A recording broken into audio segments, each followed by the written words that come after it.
বিসমিল্লাহির রহমানির রহিম। প্রিয় দেশবাসী, জাতির এই অবসরণীয় বিজয়ে মহান আল্লাহ রাব্বুল আলামিনের দরবারে অসংখ্য শুকরিয়া জানাচ্ছি। আলহামদুলিল্লাহ।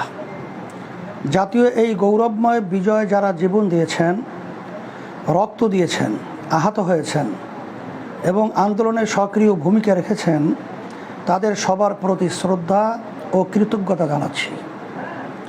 প্রিয় দেশবাসী, জালিমের বিরুদ্ধে ঐক্যবদ্ধতার সুফল আবারও প্রমাণ করেছি আমরা।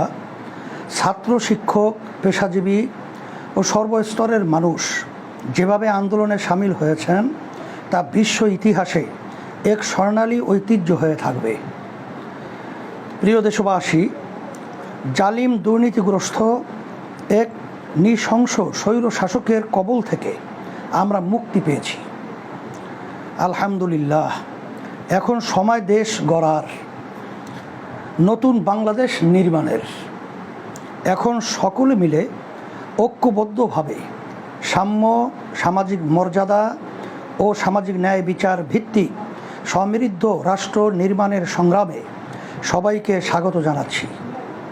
প্রিয় দেশবাসী, এই রাষ্ট্র আমাদের, দেশের প্রতিটি সম্পদ আমার আপনার টাকায় গড়া। দেশের 18 কোটি মানুষ মিলেই আমরা একটি জাতি।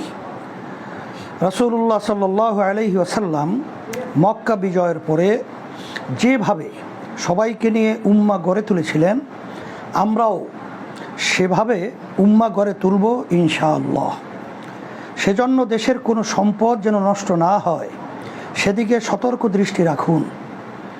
সংখ্যালঘু ভাই বোনদের নিরাপত্তা যেন ক্ষুণ্ণ না হয় সে বিষয়ে সজাগ থাকুন।